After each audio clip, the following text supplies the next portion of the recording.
Faut-il instaurer l'état d'urgence pour stopper les émeutes? Et surtout, est-ce que ça servirait à quelque chose? Ça fait partie des nombreuses questions qu'on peut se poser ce matin après cette 4e nuit d'émeutes. Un petit millier à ce stade d'interpellations ont été faites par les forces de l'ordre dans tout le pays cette nuit. Ça a brûlé notamment à Marseille, en plein centre-ville. Ça a brûlé à Cannes, un peu partout ailleurs, même à la campagne, dans le Loiret, en face de la ville de Pithiviers. Figurez-vous, une ville de 9000 habitants. C'est dire si le phénomène est large. On en parle avec vous au 0826 300 300. Venez témoigner, vous avez assisté à des scènes de violence, à des émeutes, vous êtes même peut-être dans ces quartiers d'où tout est parti. Pareil, vous avez tous la parole sur Sud Radio. Avant ça, on accueille nos deux invités. Jean-Louis Thierriot, bonjour à vous. Bonjour. Soyez le bienvenu sur Sud Radio. Député Les Républicains de Seine-et-Marne, vice-président de la Commission de la Défense nationale. D'abord, est-ce qu'il y a eu des dégâts cette nuit en quelques mots en Seine-et-Marne ? Ça a été un peu plus calme que la nuit précédente, mais oui, il y a eu des dégâts et ce sont toujours des centres représentant la République, des écoles, des bibliothèques, bref, ce qui sert au bien commun. Rien à voir avec le drame de Naël, ce sont des hordes ensauvagées qui ont attaqué différents sites dans le territoire, mais un tout petit peu plus calme qu'hier. On va en parler aussi avec notre autre invité, Thomas Porte. Bonjour à vous. Bonjour. Soyez le bienvenu également sur Sud Radio. Vous êtes député France Insoumise de Seine-Saint-Denis. Pareil, est-ce que ça a été un petit peu plus calme que les nuits précédentes en Seine-Saint-Denis cette nuit ?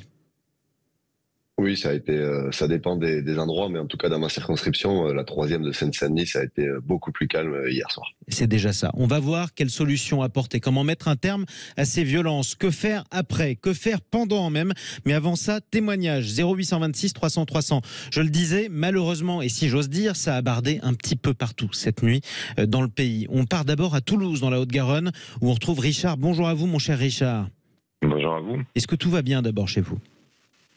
Là où j'habite moi, oui, mais comme dans les autres villes, sur les quartiers sud de Toulouse, on a des réactions. Mais pour moi, déjà, l'état d'urgence, c'est une sorte de... Alors on va vous retrouver dans un instant, si vous voulez Richard, on va essayer de vous retrouver avec une meilleure liaison parce que j'aimerais beaucoup qu'on puisse vraiment comprendre ce que vous aviez envie de nous dire. Donc vous inquiétez pas, on va se débrouiller pour vous retrouver. Direction l'Aude tout de suite, où Christian nous appelle au 0826 300 300. Christian, bonjour à vous. Bonjour. Bienvenue sur Sud Radio. Est-ce qu'il y a des dégâts chez vous ? Pas trop, mais le problème il est, voilà, moi tout de suite je vais parler, je vais dire une chose.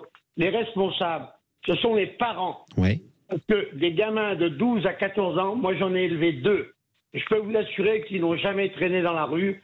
C'était le sport et les études. Les parents sont responsables.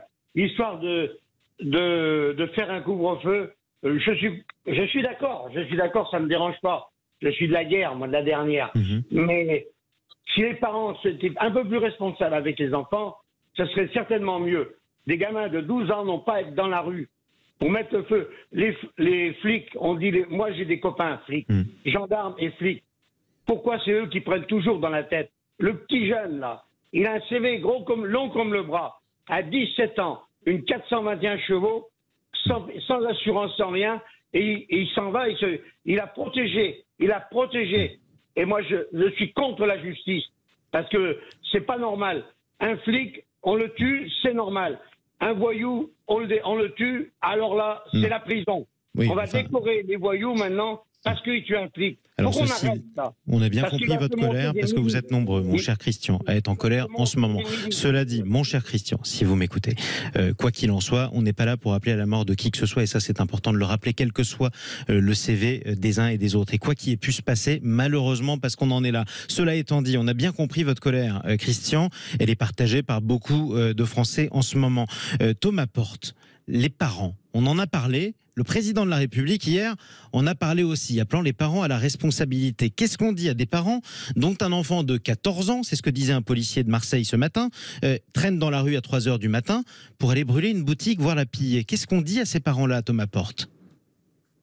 Non, mais écoutez, le discours du président de la République qui vise à culpabiliser ou à responsabiliser les uns et les autres et évacuer des décennies d'abandon de politique publique, notamment dans ces quartiers populaires. Écoutez, moi je suis en Seine-Saint-Denis, on peut parler de la question de l'éducation nationale, qui est beaucoup évoquée depuis plusieurs jours suite à ce qui se passe dans les quartiers. Moi, je pense pas que ce sont des émeutes, je pense que ce sont des révoltes parce qu'elles posent des questions profondes.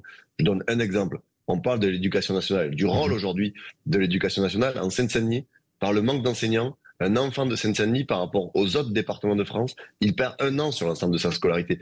Donc il n'y a plus de services publics. Il y a beaucoup de mamans isolées qui sont en difficulté, qui ont des boulots compliqués, qui travaillent très tôt le matin, qui finissent très tard le soir, qui sont en difficulté.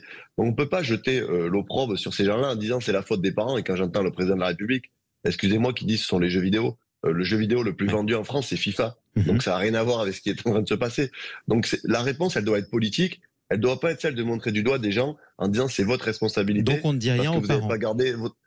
Parce que vous avez gardé vos enfants à la maison. C'est pas ça qu'il faut faire. Ce genre de discours ne sert à rien. Le gouvernement et le président de la République se défaussent des choix politiques qui ont été faits et n'apportent pas de réponse politique. Et si on veut sortir de la crise dans laquelle on est, et si on veut revenir au calme, si on veut revenir à l'apaisement, tout le monde souhaite un retour à l'apaisement. Tout le monde souhaite un retour au calme. Tout le monde souhaite un retour à la normale. Bien sûr que je souhaite un retour à la normale. Mais ce retour à la normale, il ne sera pas permis parce que des gens vont venir sur des plateaux dire il faut que ça se calme. Il sera permis parce qu'il y aura des réponses politiques et les gens entendront ces réponses politiques et diront notre colère a été entendue. Et on va en reparler avec vous, en tout cas Thomas Porte. Restez avec nous. Qu'est-ce qu'on dit aux parents? Même question, si vous le permettez, Jean-Louis Thiriot. Écoutez, à court terme, on rétablit l'ordre. Et c'est vraiment la priorité absolue. Et quand j'entends mon collègue de l'Assemblée dire seules des mesures de fond permettront de rétablir l'ordre, à court terme, c'est l'ordre. Et il n'est pas acceptable que des responsables politiques, pas lui, mais des gens de son parti disent « je n'appelle pas au calme, j'appelle à la justice ». À l'heure qu'il est, tout le monde à la maison. Après, si on veut répondre aux parents, on les responsabilise. Nous sommes une société de responsabilité. Ça fait des années que nous disons que des parents qui n'assument pas leur responsabilité parentale doivent se voir sanctionnés avec le retrait des allocations familiales. Il y a un jour dans ce pays où il va falloir se dire à tous que tout le monde est responsable, que tout le monde prend sa part. La priorité, c'est évidemment de rétablir l'ordre. La suite, c'est de rétablir la responsabilité et l'autorité. Alors vous êtes très nombreux à nous appeler au 0826 300 300. D'abord, j'aimerais qu'on retrouve Richard qui nous appelait de Toulouse avec une meilleure liaison cette fois-ci. Ça va Richard, vous êtes avec nous ?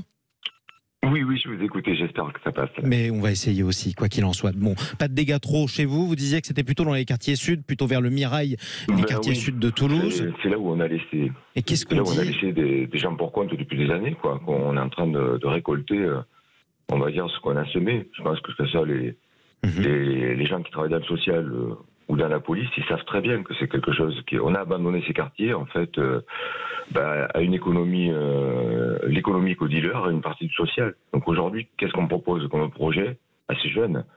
Et on a fait quelque chose aujourd'hui dans nos politiques dont on ne va pas vouloir parler, c'est qu'on a désarmé les parents, surtout les pères, de leur autorité. On prône aujourd'hui une éducation où c'est qu'il n'y a plus du tout de place pour une sanction corporelle. Je dis pas de battre les enfants, mais une sanction corporelle qui permet de reprendre à certains moments du respect des parents, surtout des pères.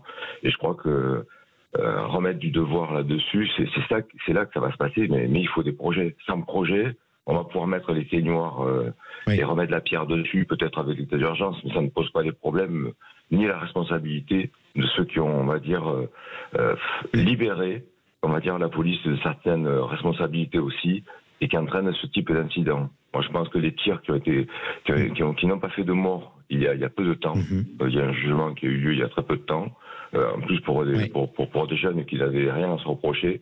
Je pense qu'il faut que notre ministre de l'Intérieur il se pose des questions et je pense qu'on aura d'autres incidents, d'autres événements. Hélas. Et on n'aura pas besoin de ça pour la Coupe du Monde de rugby, quoi. Non, c'est clair. Entre autres, j'ai bien compris que c'était important aussi pour vous à Toulouse. Richard, merci beaucoup de vos propositions et de votre témoignage. En tout cas, la réponse de Thomas Porte dans un instant, puisque vous parliez notamment de ces quartiers laissés pour compte, et je pense que Thomas Porte est d'accord avec vous là-dessus au moins. Avant ça, je le disais, ça a brûlé un petit peu partout en France, y compris à Bordeaux dans la Gironde, où on trouve Marc au 0826 300 300. Bonjour à vous Marc. Bonjour. Est-ce que tout va bien chez vous?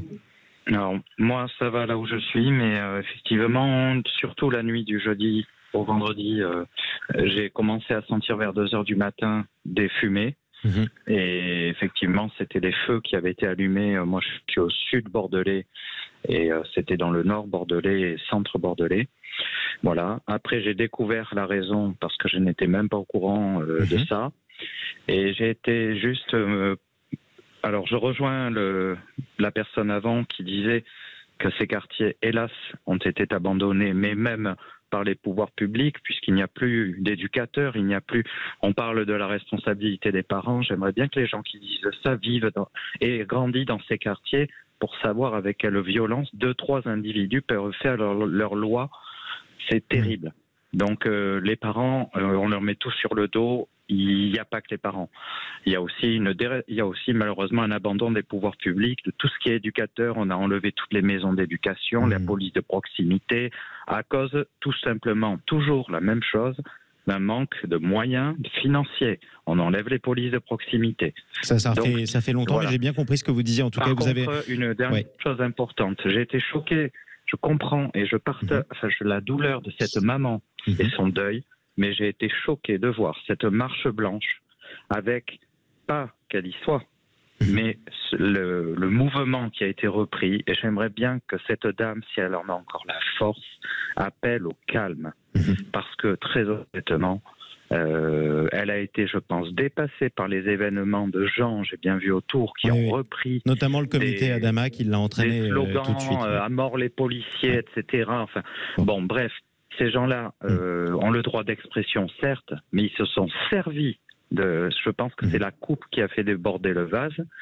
Mais cette maman, aujourd'hui, je pense, pourrait, puisqu'elle est dans cette communauté, j'aimerais bien maintenant... Qu'elle appelle au calme. On a compris votre message, évidemment. Alors aujourd'hui, je le rappelle d'ailleurs aujourd'hui, mon cher Marc, auront lieu, les obsèques du jeune Naël, dont la mort a déclenché cette flambée de violence. J'aimerais qu'on donne la parole à Thomas Porte, qui est toujours avec nous sur Sud Radio.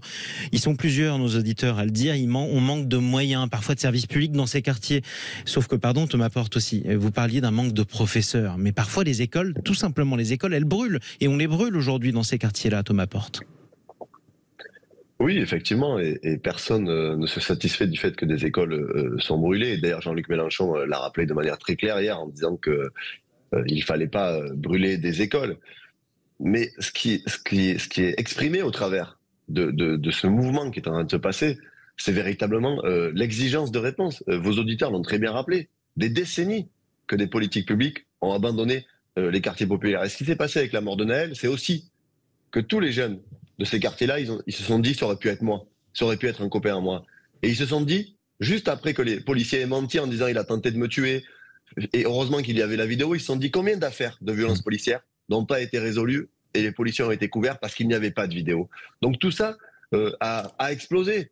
Moi, dans ma circonscription, on a depuis des années une compagnie qui s'appelle l'SCI 93, qui est une compagnie policière qui a été dissoute parce que ces policiers ont fait des faux témoignages, ont commis des violences policières. C'est des gamins qui sont contrôlés 20 à 30 fois plus que les autres parce que leur couleur de peau n'est pas la bonne. Et aujourd'hui, ils ne veulent plus vivre cette situation et c'est tout à fait normal. Et d'ailleurs, je le redis, ce sont des réponses politiques qui permettront de sortir de la crise. Nous avons fait des propositions très claires hier. Nous avons publié un plan de sortie de crise qui permet, avec l'article 50-1 de la Constitution, d'avoir un débat devant l'Assemblée nationale sur la question de l'abrogation de la loi 2017 de Bernard Cazeneuve, sur les refus d'obtempérer qui a entraîné des morts, sur la question des violences policières, sur la question des moyens dans les quartiers populaires, que ce soit sur les services publics de proximité. Votre auditeur parlait du logement. Et on vous le promet. Dans ma circonscription. Et on vous le promet. Voir dans quelles conditions les gens vivent dans les logements. Et on vous le promet, en tout cas, donc, Thomas Porte. Il y a une colère populaire, il faut des réponses. On en reparlera de toutes ces solutions. Le mot de la fin pour Jean-Louis Thiriot, qui a peu parlé, je m'en excuse auprès de lui. Les solutions pour faire en sorte que ça se calme, mais surtout que ça ne se reproduise pas, en quelques mots. Écoutez, c'est 40 ans de lâcheté et d'abandon qu'il faut redresser avec une école qui revienne aux fondamentaux, une philosophie de la responsabilité qu'on inculte à tous les parents. Et puis, vous savez, on ne remettra pas de l'ordre si on ne fait pas à nouveau aimer la France.